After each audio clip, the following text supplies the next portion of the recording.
तो ये कहानी है एक फिशरमैन जॉन की, जो अपनी छोटी सी बोट लिए फिशिंग करने के लिए निकल चुका है। लेकिन थोड़ी ही दूर जाने पर उसके साथ कुछ अजीब होता है। समुद्र में चारों तरफ फोग यानी धुंध फैल जाती है और दूर दूर तक उसे कुछ नजर नहीं आता। काफी टाइम वो इसी धुंध में सरवाइव करता है और फिर दूर उसे एक बोट दिखाई देती है। हैरानी की बात थी, उस बोट के अंदर कोई एक इंसान भी उसे नजर नहीं आ रहा था। वो अब उसे चेक करना चाहता है, इसीलिए वो अपनी बोट को एक रस्सी से अच्छी तरह इस बड़ी बोट के साथ बांधता है और अंदर चेक करने के लिए चला जाता है। वहाँ जाकर उसे शौक लगा ये देखकर कि इस बोट में कोई इंसान नहीं। हालांकि वहाँ पे सब चीजें बिल्कुल नॉर्मल थी, यहाँ तक कि खाना भी वहाँ फ्रेश मौजूद था। इंसानों के होने के सारे असरात तो थे यहाँ पर, लेकिन इंसान नहीं थे। अब जॉन बोट स्टार्ट करने की कोशिश करता है, लेकिन उसे पता चलता है कि बोट का इंजन तो खराब है। उसे हैरानी हुई थी, इतनी बड़ी बोट, वो भी इतने बड़े समुद्र में अकेली। दूरबीन लिए वो आसपास इन्वेस्टिगेशन करने की कोशिश करता है कि शायद इस बोट के मालिक यही कहीं करीब ही हो और छोटी बोट के जरिए फिशिंग करने गई हो, लेकिन धुंध इतनी थी कि उसे कुछ नजर नहीं आया। अब जॉन वापस कंट्रोल रूम के अंदर जाता है और वहाँ से रेडियो मैसेजर ऑन करके हेडक्वार्टर में मैसेज देता है कि ये एक बोट यहाँ समुद्र में फंसी हुई है,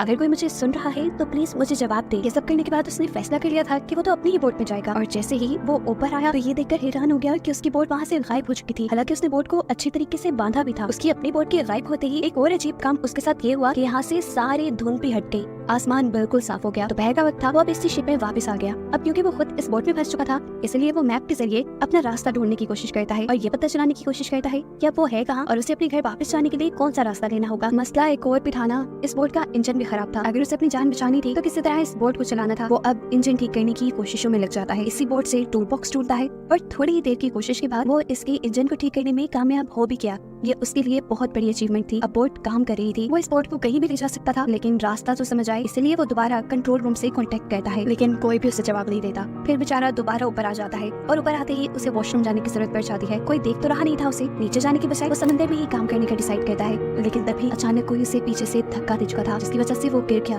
वो पानी में भी डूब सकता था, लेकिन रेलिंग को पकड़ के उसने बड़ी मुश्किल से अपनी जान बचाई। हवा का प्रेशर भी इतना तेज था कि उससे वापस आना भी मुश्किल हो गया। अब बस वो डूब ही जाता, लेकिन वो हिम्मत नहीं हारता और रेलिंग को पकड़े पकड़े ही इस बोट के अंदर वापस आ जाता है। इस सारे चक्कर में उसका काम नहीं हो पाया था, इसीलिए वो नीचे टॉयलेट में गया। जा मूवी के आगे बढ़ने से पहले चैनल को सब्सक्राइब करें।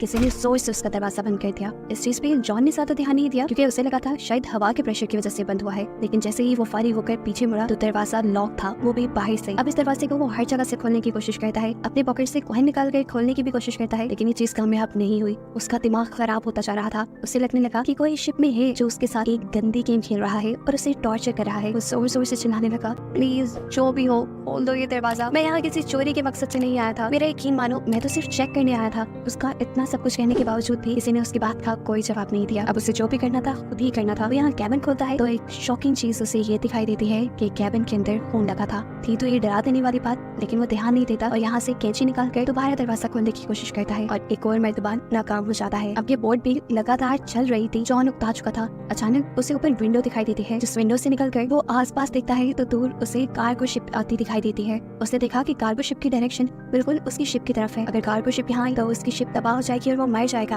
अपनी जान बचाने के लिए वो कार्गो शिप को कोई सिग्नल देना चाहता था, पर कैसे देता? वो फंसा हुआ था यहाँ पर। अपनी शर्ट निकाल कर वो कार्गो शिप को सिग्नल देता है, लेकिन कार्गो शिप का कोई भी इंसान उसे देख नहीं पाया। अब उसे किसी तरह अपनी जान बचानी थी तो अपनी इस शिप को रोकना था, वरना कार्गो शिप इसे तबाह कर देती। तभी उसे विंडो के ऊपर एक रस्सी दिखाई देती है और उसे आइडिया आता है कि क्यों ना वो इस रस्सी के जरिए ही शिप को रोके। वो रस्सी को बांध बूंद कर बाहर फेंकता है ताकि बोट रुक सके, लेकिन यहाँ उसी के साथ बुरा हो गया। वो रस्सी उसी की शिप के फैन के साथ लिपट गई और बाथरूम के अंदर से वो रस्सी उसके गले के अंदर अटक गई। उसका गला तो अब घुट रहा था, वो मर जाता, लेकिन वो बड़ी मुश्किल से किसी और टूल के जरिए इस रस्सी से अपनी गर्दन छुड़वाता है। गर्दन पूरी लाल हो गई थी, वो मरने ही वाला था लेकिन बच गया। खैर रस्सी के फैन में लिपटने की वजह से ये शिप तो रुक गई थी, लेकिन ये फिर भी काफी नहीं था। कार्गो शिप फिर भी उसकी शिप से टकरा जाती है, जिसकी वजह से उसकी शिप को बहुत बुरा झटका लगता है और वो भी यहाँ गिरकर बेहोश हो जाता है। उसके सर पे अब चोट भी आ गई थी। जॉन को जब होश आया तो उसने देखा कि अब बाथरूम में पानी भर रहा था और हैरानी की बात थी, ये समुद्र का पानी नहीं था बल्कि साफ पानी था। यानी कोई तो था जो उसे डराने की, उसे मारने की कोशिश कर रहा था। वो एक और मर्तबा भीख मांगता है, जो भी हो प्लीज छोड़ दो मुझे, लेकिन कोई उसकी सुन ही नहीं रहा था। उसे भूख और प्यास भी लगी थी, उसकी ताकत भी कम हो गई थी।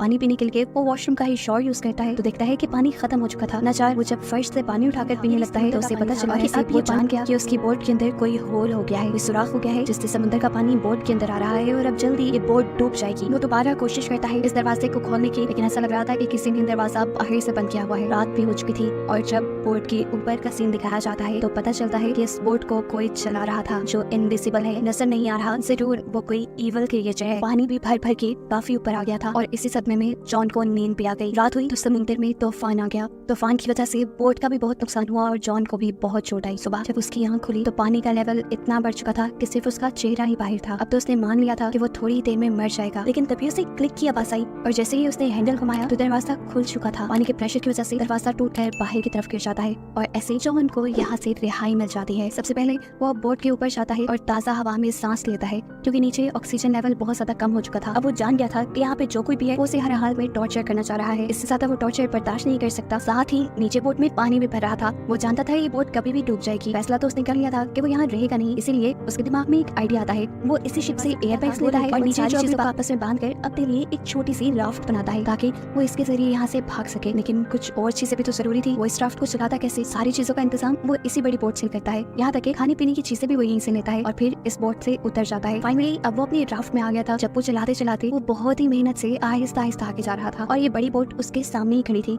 घंटों गुजर जाते हैं, वो भी ज्यादा सफर तय नहीं कर पाता और देखता है कि वो बोट भी वैसे की वैसी ही खड़ी है जिसके बारे में उसे लग रहा था कि वो 5 से 10 मिनट में डूब जाएगी। अगर वो अभी तक नहीं डूबी तो इसका मतलब है कि वो डूबेगी नहीं। यही सोचते हुए उसके दिमाग में आइडिया आता है कि क्यों ना जाकर इसी बोट के लीकेज सिस्टम को ठीक कर दूं, ऐसे मैं भी आराम से उसी बोट में सफर कर पाऊंगा। यही सोचते हुए वो इस बोट पे वापस आता है। सबसे पहले बोट की लीकेज ठीक करता है और फिर एक पंप बनाता है जिससे कि बहुत ही आसानी से बोट में मौजूद सारा समुद्र का पानी समुद्र में वापस आ चुका था। लीकेज खत्म करने और पानी निकालने के बाद इस बोट में जितनी भी प्रॉब्लम्स थी उसने वो सारी प्रॉब्लम्स ठीक कर दी और इस बोट को बाहर से भी रिपेयर कर दिया ताकि आगे कोई मसला ना हो सफर में। ये सब करने के बाद वो दोबारा रेडियो के जरिए मदद बुलाने की कोशिश करता है, लेकिन इस मरतबा भी जब उसे कोई जवाब नहीं मिला तो नाचार वो अब बोट के ऊपर आ गया। उसके पास मैप था। वो दोबारा रास्ता ढूंढने की कोशिश करता है और इस बोट को चलाता है, लेकिन एक और मरतबा ये बोट उसे धोखा मूवी के आगे बढ़ने से पहले चैनल को सब्सक्राइब करें। देती है और चलती ही नहीं। वो बोट बिल्कुल स्टिल हो गई थी, वहीं पानी में रुक गई थी और ये चीज उसे टेंशन में डाल गई। अब वो बिल्कुल तंग आ चुका था। इतने में ही उसे दूर एक और शिप आती दिखाई देती है और वो जल्दी से अपनी जान बचाने के लिए अपनी ही बनाई हुई छोटी सी राफ्ट के जरिए उस दूसरी शिप पे जाने का फैसला करता है। और जैसे ही वो अपनी राफ्ट लेकर उसके लिए निकलता है तो ये शिप खुद ब खुद चल जाती है और इतनी तेजी से उसका पीछा करने लगती है कि उसे लग रहा था कि ये शिप उसे कुचल कर मार ही देगी। वो अपनी स्पीड और बढ़ा देता है, लेकिन कोई फायदा नहीं था क्योंकि उस बड़ी शिप ने अपनी स्पीड और भी ज्यादा तेज कर ली थी और इससे पहले कि अब ये शिप उसे टकरा जाती वो अपनी राफ्ट के ऊपर से जंप कर देता है और तैरते हुए दूसरी बोट तक जाने का डिसाइड करता है। लेकिन इतने में वो दूसरी बोट जा चुकी थी और ये देखकर वो समझ गया कि इस बोट पे कुछ तो इवल है जो उसे अपने से दूर नहीं जाने दे रहा। उसने सोच लिया था कि चाहे वो पानी में मर जाएगा लेकिन उस बोट में नहीं जाएगा। शाम होने तक वो पानी में ही तैरता रहा, लेकिन अब पानी का टेम्परेचर बहुत ज्यादा गिर गया था। पानी बहुत ठंडा था और नीचे डॉल्फिन्स भी थी। अब सर्दी से बचने के लिए वो दोबारा बोट पे आ जाता है। तबीयत उसकी इतनी खराब हो गई थी कि उसने कुछ नहीं सोचा और जाकर ब्लैंकेट लेके रूम में सो गया। सुबह में जब उठा तो उसने दोबारा यहाँ से बाहर निकलने का फैसला किया, लेकिन अब उसके रूम का दरवाजा भी बंद हो गया था। वो बुरी तरह फ्रस्ट्रेट हो गया। उसके साथ ये हो क्या रहा था वो समझ ही नहीं पा रहा था। तभी उसे यहाँ पे एक छोटा सा कैबिन नजर आता है जिसे खोलने पे उसने देखा कि ऊपर से एक रास्ता है, एक रोशनदान है जो खुल के वो यहाँ से बाहर जा सकता है। वो अब उस कैबिन के अंदर चला गया जो जगह बहुत छोटी थी। असल में वो एक स्टोरेज एरिया था। स्टोरेज एरिया के जरिए वो जितनी भी बार यहाँ से ऊपर चढ़ने की कोशिश करता था नीचे गिर जाता था। ऐसे उसको कई चोटें आ गई थी, लेकिन उसने हार नहीं मानी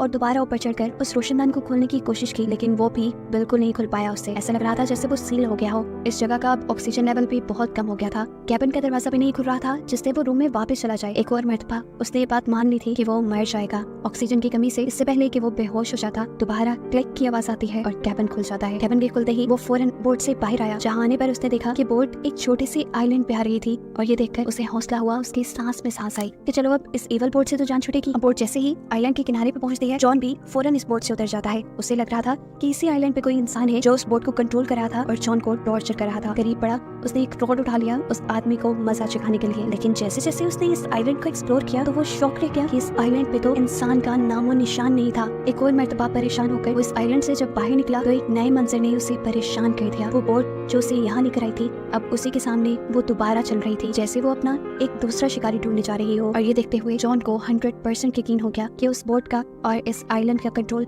100% इवन एनर्जीज के हाथ में है। उसे यहाँ से निकलना था, उसकी एक जिंदगी थी। वो छानबीन करते हुए वो इस आइलैंड की सबसे ऊंची जगह पे चला जाता है तो उसे करीब एक दूसरा आइलैंड भी दिखाई देता है, जिसपे क्या हो रहा था उसे नजर नहीं आया। तब घूमते घुमाते वो आइलैंड की पिछली तरफ आ गया, जहाँ आने पर वो शॉक रह गया क्योंकि ये वही जगह थी जहाँ से जॉन ने मूवी के स्टार्ट में अपना सफर शुरू किया था। और यहाँ पर उसकी बोट भी पहले की तरह ही बंधी हुई थी और इस जगह पर अब पहले की तरह इंसान भी थे। ऐसा लग रहा था कि जैसे कुछ हुआ ही ना हो। जॉन ने सब देखा, उसका वो बुरा सपना हो, लेकिन वो सब जॉन के साथ हकीकत में हुआ था। उसकी बोट यहाँ तक कौन लेकर आया था और इस आइलैंड की हकीकत क्या थी, जॉन के साथ जो कुछ हुआ था उसके पीछे किस चीज का हाथ था, ये मूवी में नहीं बताया जाता और मूवी इन्हीं सवालों के साथ यहीं पर खत्म हो जाती है।